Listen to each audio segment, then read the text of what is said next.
जय माता दी दोस्तों, आप सभी का स्वागत है मेरे YouTube चैनल अमृता एस्ट्रो में। और आज की इस वीडियो में मैं बात करने वाली हूँ सितंबर माह के मीन राशि फल के बारे में। मीन राशि के लोगों के लिए ये सितंबर का महीना कैसा रहने वाला है।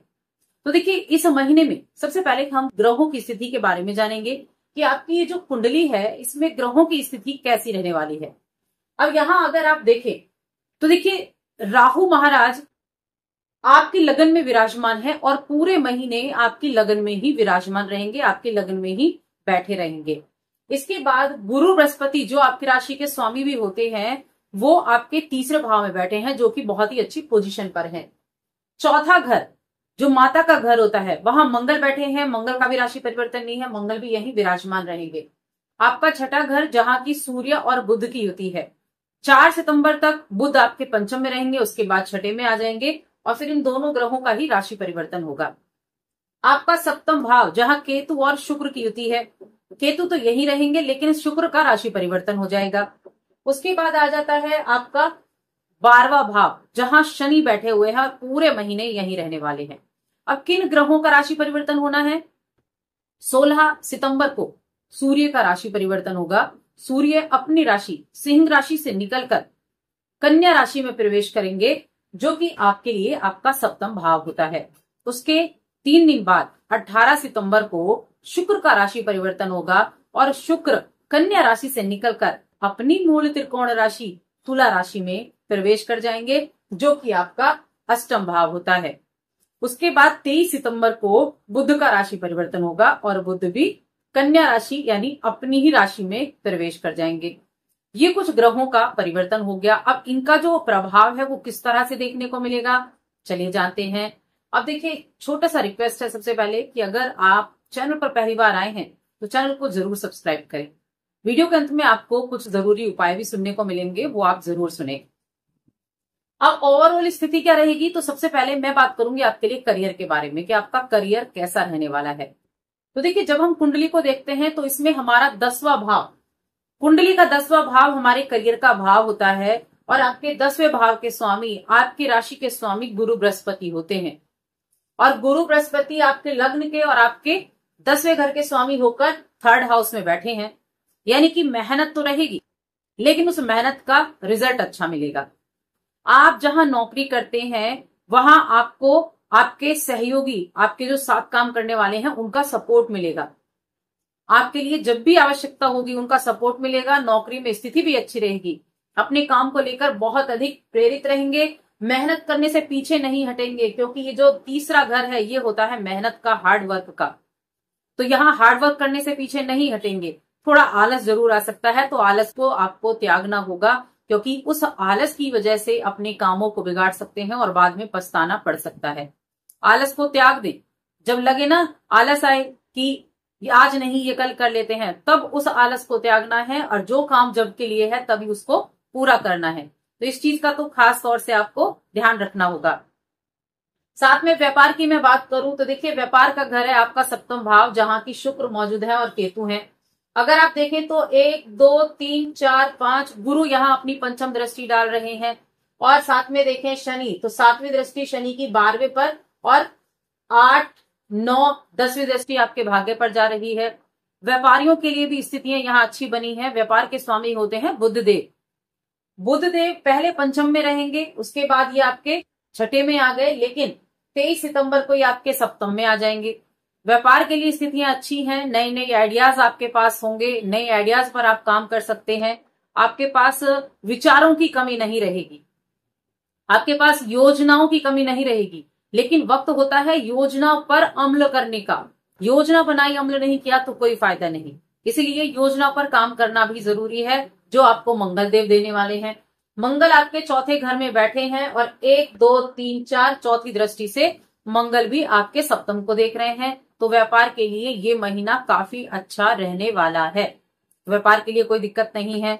अब आर्थिक स्थिति की बात कर लेते हैं कि आपकी फाइनेंशियल कंडीशन कैसी रहेगी। तो देखिए, दूसरा भाव धन का भाव होता है, जो कि दूसरा भाव मंगल का भाव है यहाँ, और मंगल दूसरे भाव के स्वामी होकर चतुर्थ भाव में यहाँ बैठे हुए हैं। उसके बाद लाभ की अगर बात करें तो लाभ के भाव के स्वामी होते हैं शनिदेव, जो यहाँ से 12वें घर में बैठे हैं, तो एक चीज तो तय है कि पैसा तो आएगा, लेकिन शनिदेव यहाँ 12वें भाव में बैठकर खर्चा भी बढ़ाएंगे। खर्चे को कंट्रोल करना होगा। कई बार खर्चा ऐसा होता है जिससे आप कंट्रोल कर सकते हैं, कुछ खर्चे ऐसे होते हैं जिन्हें आप कंट्रोल नहीं कर सकते, लेकिन जिनको कर सकते हैं उनको जरूर करें। बाकी तो सब जेन्युइन जो चीजें हैं उन पर होना है, लेकिन जो नहीं, जिनको आप देख सकते हैं उनको जरूर देखें। बाकी फाइनेंशियल कंडीशन की मैं बात करूंगी तो मंगल आपके लिए अच्छी स्थितियां बनाएंगे। कोई प्रॉपर्टी वगैरह में निवेश करने का भी ये बहुत अच्छा समय रहने वाला है, क्योंकि मंगल जमीन के कारक हैं और ये प्रॉपर्टी का घर है, ये सुख सुविधाओं का घर है, साथ में माता का भी घर है। तो यहाँ प्रॉपर्टी से लाभ आपको देखने को मिलेगा। साथ में मंगल 3rd हाउस में बैठे हैं और यहाँ ये इनका स्वामी राशि भी है। मंगल की जो दृष्टि है भाग्य पर जा रही है और साथ में आपके लाभ पर भी जा रही है, तो लाभ तो मिलेगा। पैसा नौकरी से भी मिलेगा, फंसा हुआ पैसा भी वापस मिल सकता है, कोई आपकी एरियर वगैरह अटका हुआ था तो वो भी वापस मिल सकता है, उसके चांसेस हैं। तो धन की स्थिति भी यहाँ अच्छी बनी हुई है। अब बात करते हैं हम रिश्तों के बारे में। प्रेम जीवन, वैवाहिक जीवन, पारिवारिक जीवन। प्रेम जीवन की अगर देखें, प्रेम का घर होता है 5म भाव और यहाँ 5म भाव में 4 सितंबर तक बुध रहेंगे। उसके बाद यहाँ आ गए और देखिए शुक्र जो कि प्रेम के कारक हैं वो आपके 7म में बैठे हैं, उसके बाद आपके 8म में आ जाएंगे। तो प्रेम जीवन के मामले में चीजें देखिए मैं कहूंगी कि फ्लक्चुएट करती रहेंगी, कभी अच्छी कभी बिना बात के गुस्सा भी आ गया। एक चीज हमेशा याद रखें, किसी भी तीसरे व्यक्ति का हस्तक्षेप अपने किसी भी रिश्ते में ना आने दें, वो वैवाहिक जीवन हो या वो प्रेम जीवन हो या वो पारिवारिक स्थिति हो।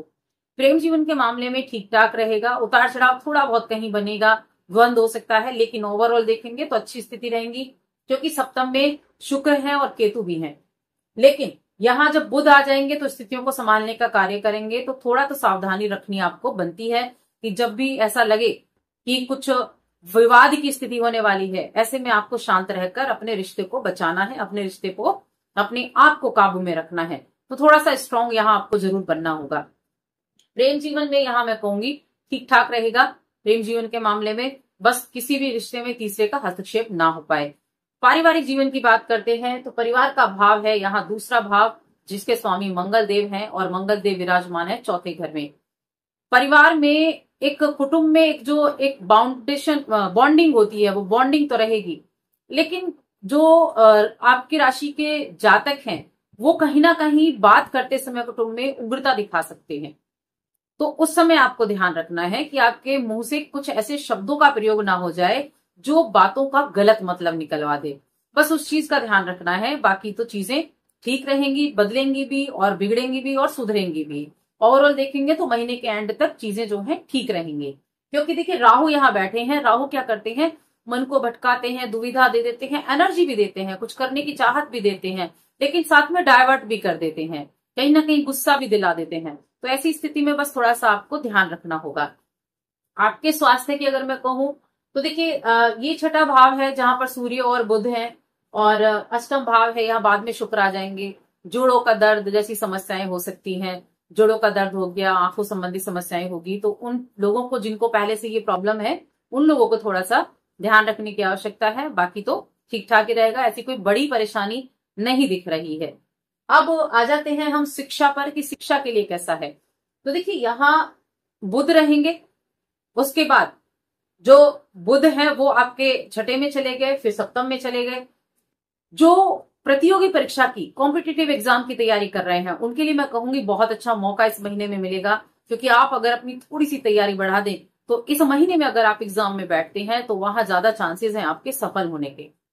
और जो बच्चे हैं उनके लिए मिला जुला ये महीना रहेगा। उपाय की बात कर लेते हैं। उपाय क्या आपको करना चाहिए। उपाय के तौर पर हनुमान चालीसा का पाठ आप प्रतिदिन करना शुरू करें।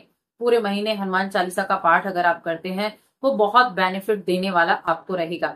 अगर आपको ज्यादा प्रॉब्लम है, अब कुछ आपको परेशानी चल रही है, तो आप बजरंग बाण का पाठ भी कर सकते हैं और प्रत्येक शनिवार को शनि मंदिर जाएं, वहां सरसों के तेल का दीपक जलाएं, सरसों का तेल चढ़ा कर आएं। ये उपाय करें। साथ में वीडियो कैसी लगी कमेंट करके बताएं और चैनल को सब्सक्राइब करें। जय माता दी।